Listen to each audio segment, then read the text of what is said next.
وأمرهم شورى بينهم. So session 4 now. So we talked about permission and the idea that we should take even our voluntary work seriously and seek permission. That's an important matter in just showing your respect to the work that you're doing.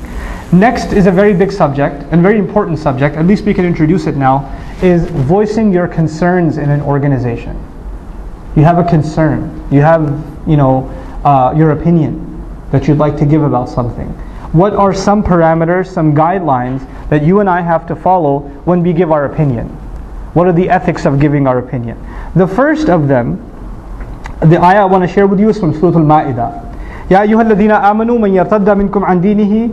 Those of you who have iman, anybody who goes back on their religion, Allah will replace them. فَسَوْفَ يَأْتِ اللَّهُ بِقَوْمٍ. Allah will bring another nation. يُحِبُّهُمْ وَيُحِبُّونَهُ. He will love them and they will love Him. أَذِلَّةٍ عَلَى الْمُؤْمِنِينَ. Their attitude will be, they will be extremely humble to the believers. So before we talk about giving our opinion, we have to understand what it means to be humble to other believers. Dhalil, dhulala in Arabic actually is what you walk all over, like a rug. Like a rug. So we have to let other believers walk all over us. In other words, we have to be extremely humble in our interaction with other believers.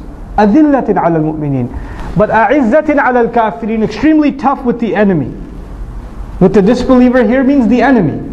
أَعِزَّةٍ عَلَى الْكَافِرِينَ. Again, understand the context of the surah. Surah Al-Ma'idah. Victory of Islam has just happened. Makkah has just been conquered. We have to be tough with the kuffar now. أَعِزَّةٍ عَلَى الْكَافِرِينَ. That's their attitude. But then Allah Azza wa Jal adds the idea of giving opinion. He says, يُجَاهِدُونَ فِي سَبِيلِ اللَّهِ لَا يَخَافُونَ لَوْمَةَ لَائِمٍ. They struggle for the sake of Allah and they don't fear the blame of anyone who casts blame. Please listen carefully. They don't fear the blame of anyone who blames them, the criticism of anyone who criticizes them. They're not afraid of the critic when they voice their opinion. They don't look around and say, what are people going to say if I say this?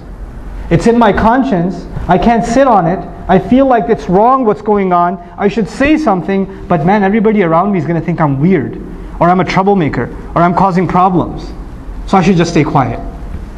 No, you shouldn't just stay quiet. This peer pressure thing, this is against the peer pressure in an organization. Because organizations tend to develop momentum. They start going in a direction and they go full steam ahead.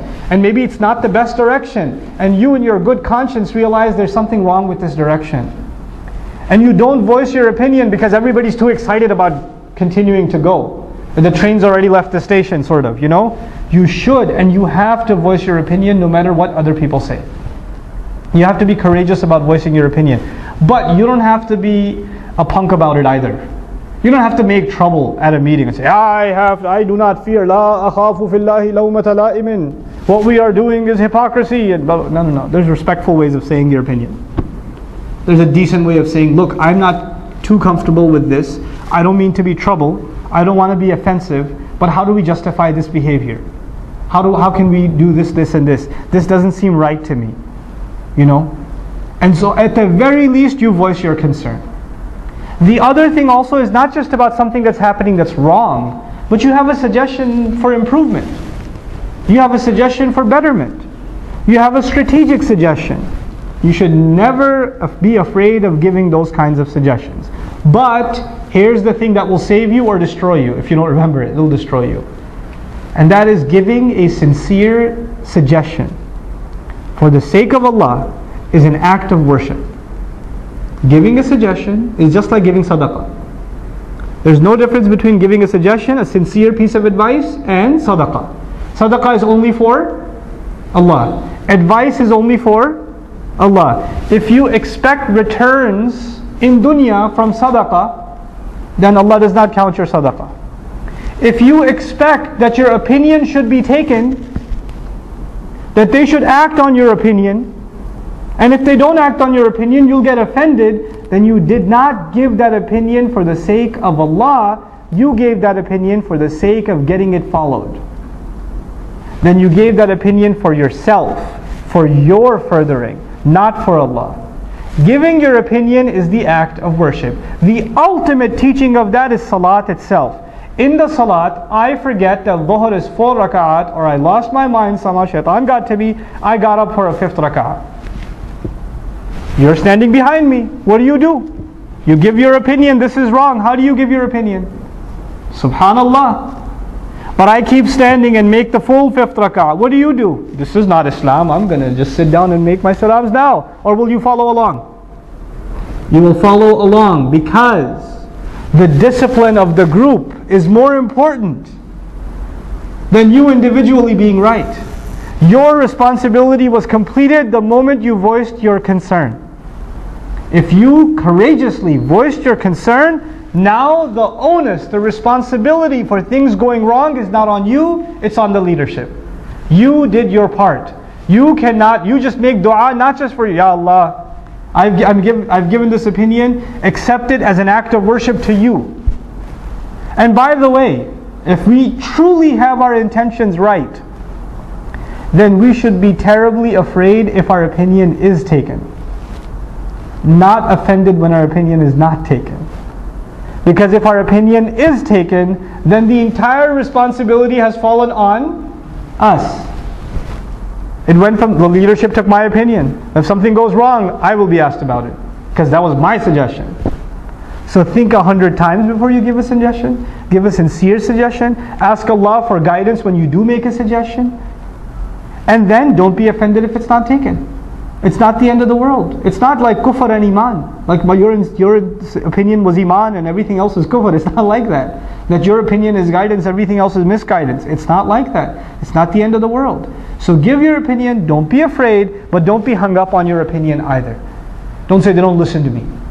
That's actually the quote from Allah of the munafiqun. هَلْ لَنَا مِنَ الْأَمْرِ مِنْ شَيْءٍ. Do we have any authority either? They never listen to us. Nobody takes what we say seriously. That's what they said. That's what they complained. Because they were offended that their opinion was not taken at Uhud. They were offended by that. Right? So we shouldn't be that attitude. That's the first important caveat. The second is this long passage. I'll take 2 more minutes, maybe 5 more minutes, right? So I'll introduce the passage from Surah Ash-Shura and then inshallah ta'ala leave off. Hopefully I can maybe even finish this in 5 minutes. I doubt it though. فَمَا أُوتِيتُم مِّن شَيْءٍ فَمَتَاعُ الْحَيَاةِ الدُّنْيَا وَمَا عِندَ اللَّهِ خَيْرٌ وَأَبْقَى لِلَّذِينَ آمَنُوا وَعَلَى رَبِّهِمْ يَتَوَكَّلُونَ. In Surah At-Tawbah, Allah says, whatever you've been given is gifts, utilities to enjoy in this life. And whatever Allah has is better for those who truly believe. And they place their complete trust in Allah. The passage begins with tawakkul. الَّذِينَ يَجْتَنِبُونَ كَبَائِرَ الْإِثْمِ وَالْفَوَاحِشِ وَإِذَا مَا غَضِبُوا هُمْ يَغْفِرُونَ. Those who stay away from major sins and all forms of shamelessness. If your opinion is going to be worth something, then you have to be worth something before Allah. Before Allah. And we as workers of Islam, because this passage is about shura, we as workers of Islam, first of all, we have to get away from major sins. We talked in the previous session about balancing individual worship with our volunteer activities. Now we have to talk about at least don't be engrossed in major sins. And the one you should look out for in particular is al-fawahish, all forms of shamelessness. That is the one that'll get you. Because shamelessness is from the kaba'ir, it's from the major sins. But Allah pulled it out and mentioned it separately again. So He said kaba'ir al-ithmi wal-fawahish. Even though al-fawahish tashmil fil kaba'ir, it's part of kaba'ir, but Allah separated it anyway. So all forms of shamelessness. You know what that means, guys, young girls that are sitting here? When you're volunteering at the MSA, watch out for shamelessness. Because you are volunteering for something that's remotely related to Islam, shaitan will destroy you through shamelessness. No, we're just sitting in a meeting. We're just taking shura. That ain't shura. That's something else with a sheen and a ta. But it ain't shura. That's what you think it is. You have to guard yourself extra when you're going to do this work. Because that's the easiest way shaitan can get you. Easiest way he can get you. And he will bombard you with it too. Guys, you're going to grow a beard and it's going to come out all funny. You don't have the full thing yet. It's got like fuzzy things going on left and right. And you would think it's a safeguard against girls on campus. But shaitan will do waswasa to that girl and she'll come up to you and say, by the way, I'm in your bio class, aren't I? And you'll be sitting there like, yeah. I'm also in the MSA, the president. It'll happen. That stuff will happen. Shaitan will mess with you. He will ruin you.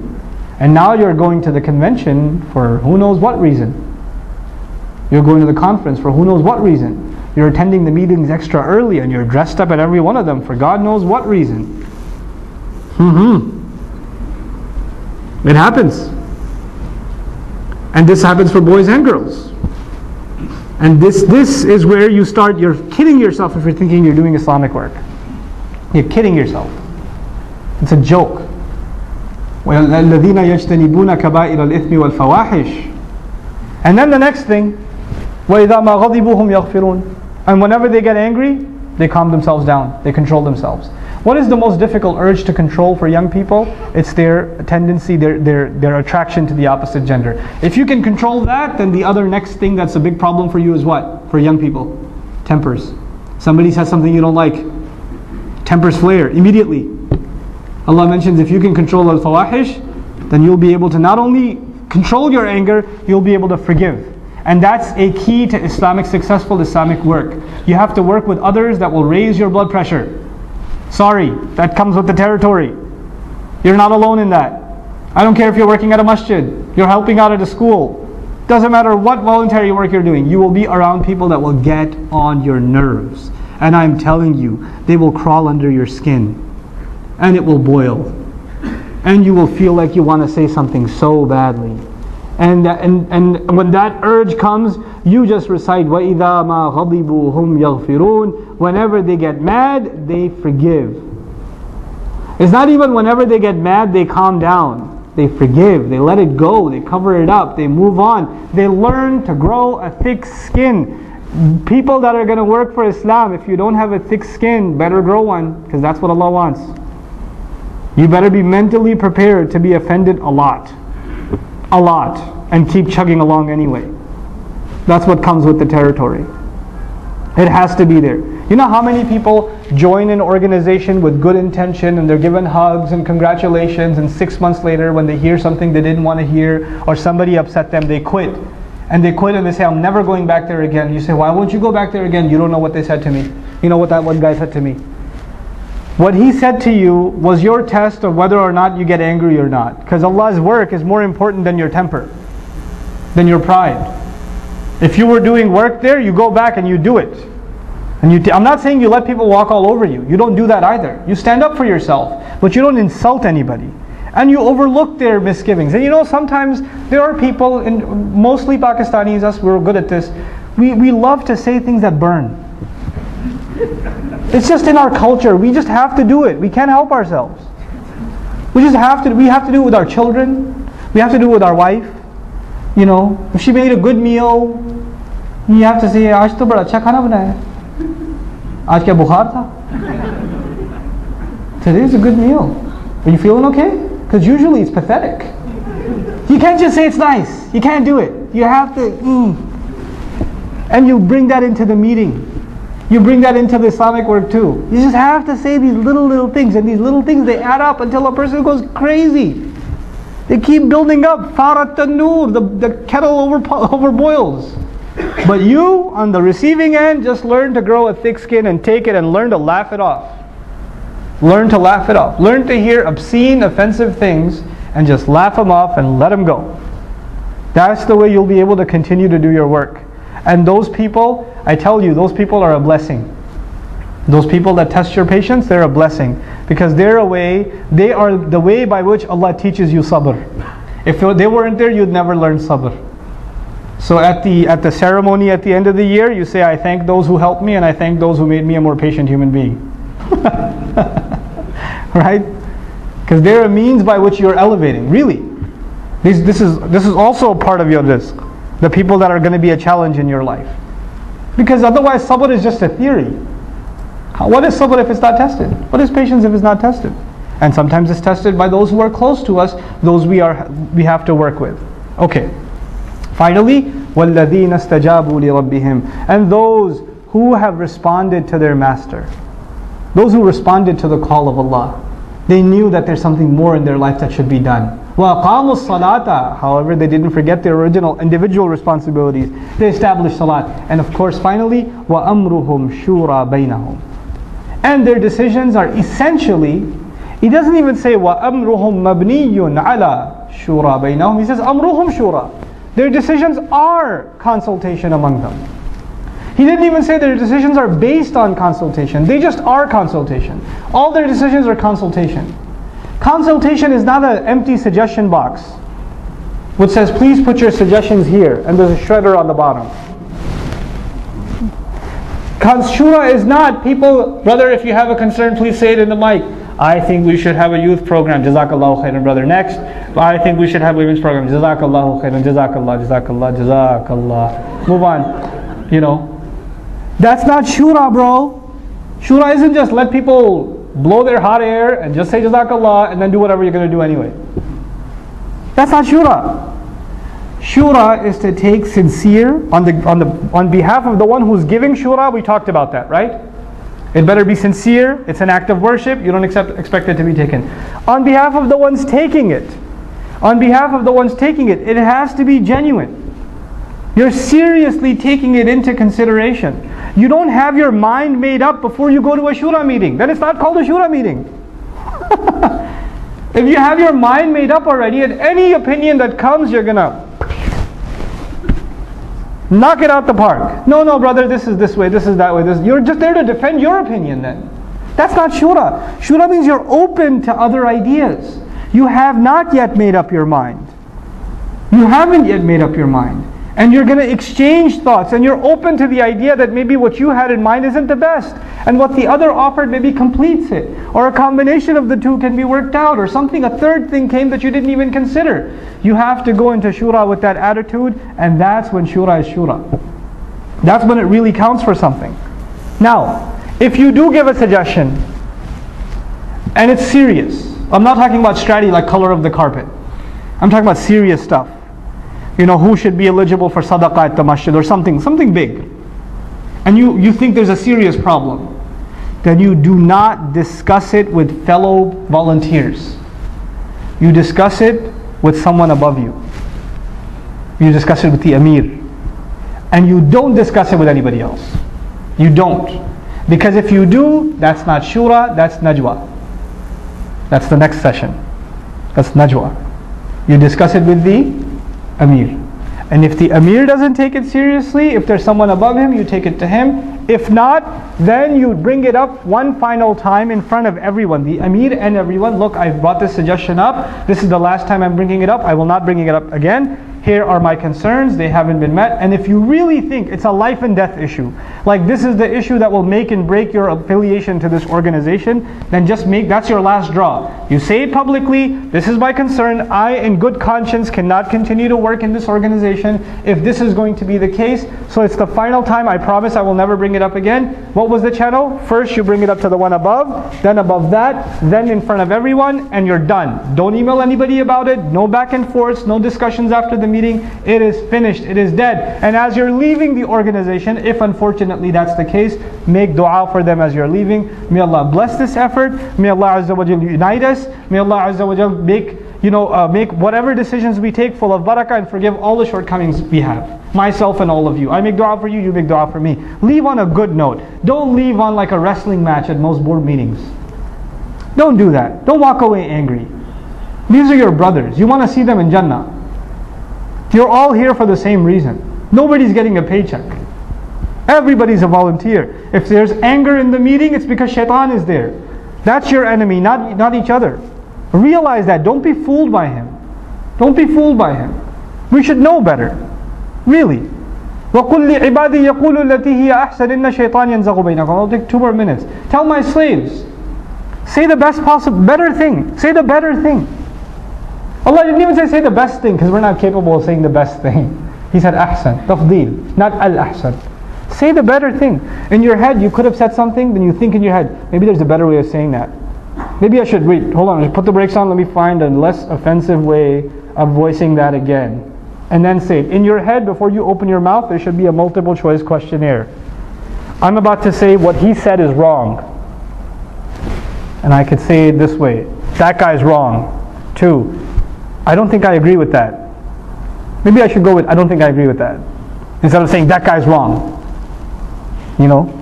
Think through what you're going to say and how you're going to say it. This is يَقُولُ الَّتِي هِيَ أَحْسَنُ. And if you don't do that, إِنَّ الشَّيْطَانَ يَنْزَغُ بَيْنَكُمْ. Guaranteed, no doubt about it, shaitan will cause dissent among you. No doubt about it, if you don't watch what you're going to say. You might have something legitimate to say, but you didn't say it in the best possible way, or in a better way than you originally thought of. Rethink. Think about not just what you're going to say, think about how you're going to say it. That's shura. That's a part of healthy shura. Respectful, courteous. And don't just praise people for, just to pander to them. Don't do ingenuine praises. Jazakallahu khairan, you are doing so much for our community, I have a suggestion. No. Don't do that. If it's not genuine, don't do it. Don't just say, let me butter him up first, then I'll tell him how bad he is. It doesn't work. If it's not from the heart, don't say it.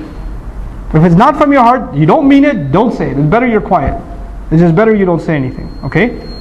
So, that's the basics of giving one's healthy opinion and considering all opinions. Inshallah ta'ala, how should a leader consider the opinions? We'll talk about that in the qualities of leadership. I basically have 2 sessions left with you. One of them is what destroys Islamic work, and that is najwa. So we're going to have a najwa session next, inshallah ta'ala. And then after that, we'll have our final session, which is the qualities of leadership. At least some qualities, basic, most important qualities of Islamic leadership as outlined by the Quran. We'll talk about those and conclude our day. Barakallahu li wa lakum fil Quran al-Hakim wa nafa'ni wa iyyakum bil ayati wa dhikr al-Hakim.